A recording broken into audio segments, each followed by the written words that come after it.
Assalamualaikum warahmatullahi wabarakatuh. Ismi Naila Agustina min Qismi Ta'lim Al-Lughatul Arabiyyah.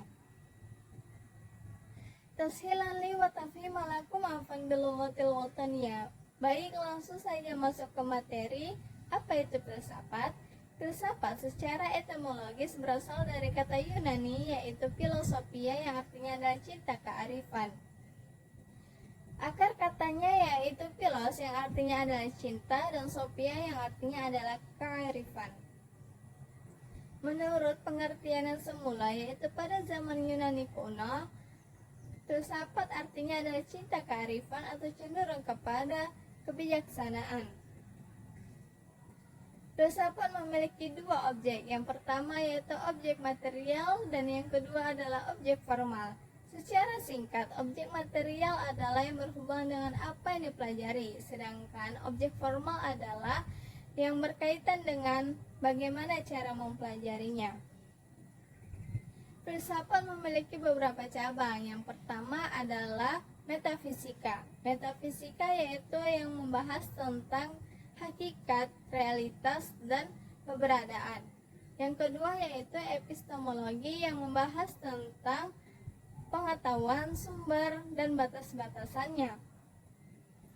Yang ketiga ada metodologis yang membahas tentang apa saja hal-hal yang berkaitan dengan kegiatan ilmiah. Yang keempat ada etika yang membahas tentang moralitas, nilai-nilai, dan tindak baik buruk. Yang kelima adalah logika, yaitu menganalisis prinsip-prinsip pikiran yang benar, pikiran secara benar, dan argumen. Yang keenam yaitu estetika yang membahas tentang keindahan, nilai seni, dan pengalaman estetik. Nah, pasti kalian pada bertanya-tanya nih, bagaimana sih cara berpikir ala filsafat itu? Atau mungkin sebagian dari kalian ada yang berpikir kayak emang ada ya cara berpikirnya gitu, cara-caranya gitu kan? Jangan khawatir, di sini kita juga akan membahas tentang bagaimana cara berpikir ala filsafat. Yang pertama ada metodis, yaitu menggunakan metode. Yang kedua ada sistematis. Yang ketiga ada koheren, yaitu berpikir secara logis atau tersusun secara logis. Yang keempat ada rasional, yaitu berpikir berdasarkan kaidah yang benar. Kemudian ada komprehensif, yaitu berpikir dari berbagai sudut pandang. Kemudian ada radikal, yaitu berpikir secara mendalam. Kemudian ada universal, yaitu berpikir yang mengarah kepada realitas kehidupan. Kemudian ada kritis, kemudian ada terdalam, kemudian ada spekulatif. Spekulatif yaitu mengajukan dugaan yang masuk akal. Yang terakhir ada bebas, yaitu berpikir bebas untuk sampai kepada hakikat yang terdalam dan universal. Nah.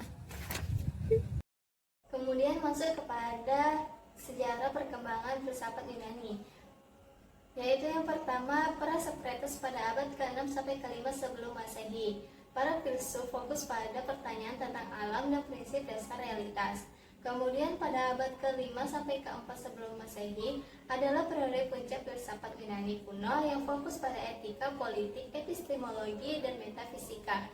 Kemudian filsafat Helenistik pada abad ke-4 sebelum Masehi sampai ke-2 Masehi. Fokus filsafat beralih ke filsafat yang lebih praktis seperti bagaimana mencapai kebahagiaan dan ketenangan batin.